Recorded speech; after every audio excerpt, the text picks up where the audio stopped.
জানেন কি এবারের বিজিএমই নির্বাচনে একটি নতুন ইতিহাস লেখা হতে পারে? মাহির মান্নানের কথাই বলছি। নির্বাচিত হলে তিনি হবেন বিজিএমইর ইতিহাসের সর্বকনিষ্ঠ পরিচালক। শৈশব থেকেই তার শিরায় শিরায় পারিবারিক ফ্যাক্টরি মেশিনের শব্দ নাচন তুলত। তার বাবা প্রয়াত এম এ মান্নান ছিলেন সাঙ্গু টেক্সট লিমিটেডের চেয়ারম্যান। 2010 সালে তার মৃত্যুর পর মা হাসিনা মান্নানের সাথে কাজ করে 10 মিলিয়নের কোম্পানিকে 35 মিলিয়নের এন্টারপ্রাইজে পরিণত করেছেন গার্মেন্টস পরিবারের এই অদম্য তরুণ। নর্থ সাউথ ইউনিভার্সিটিতে পড়বার সময় থেকেই তিনি সাঙ্গু টেক্সট লিমিটেডের ডেপুটি ম্যানেজিং ডিরেক্টর হিসাবে দায়িত্ব পালন করে আসছেন।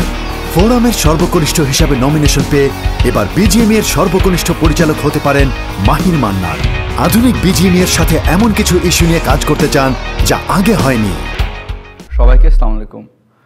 এবারের বিজিএমই ইলেকশনের মধ্যে আমি ফোরামের প্যানেল থেকে সবচেয়ে ঘনিষ্ঠ মেম্বার হিসেবে দাঁড়িয়েছি পরিচালক পদের জন্য বিজিএমইতে। যদি আমাকে আপনারা জয়যুক্ত করেন, আমি ইতিহাস করতে পারবো বাংলাদেশের গার্মেন্টস শিল্পের বিজিএমইতে সবচেয়ে ঘনিষ্ঠ ডিরেক্টর হিসাবে। আমাকে যদি সুযোগ দেওয়া হয়, আমি এখানের মধ্যে 4টি এলিমেন্ট নিয়ে কাজ করতে চাই। একটা হলো মার্কেট ডেভেলপমেন্ট, ইনোভেশন সেন্টার, আমাদের পিআর এবং ব্র্যান্ডিং এবং আমাদের টেকনোলজির এলিমেন্ট দিয়ে।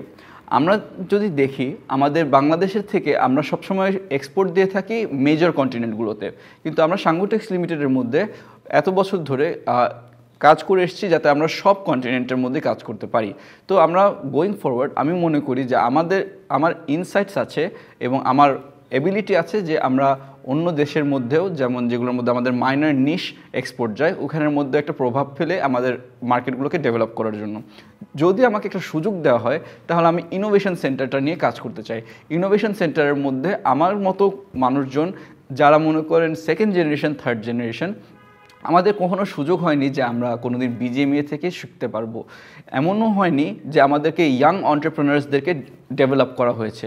সো আমি মনে করি যে আমরা যদি আমাদের এই ইনোভেশন সেন্টারটা নিয়ে কাজ করে থাকি, তাহলে এখানের মধ্যে আমাদের প্রত্যেকটা পরিচালক আসুক অথবা আমাদের ইয়াং এন্টারপ্রেনার যারা আসবে, ওনাদেরকে আমরা একটা একটা করে ডিফারেন্ট জিনিস শেখাতে পারি।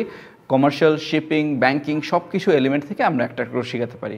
আমাকে যদি সুযোগ দেওয়া হয়, আমি পিআর এবং ব্র্যান্ডিং দিয়ে কাজ করতে চাই। হ্যাঁ, আমাদের পিআর এবং ব্র্যান্ডিং আগে থেকে অনেক সুন্দর হয়েছে, আমরা বাংলাদেশকে আগে থেকে অনেক সুন্দর করে করতে পারছি, but there is a lot of room for improvement. আমরা এর চেয়ে আরও অনেক ভালো করতে পারি।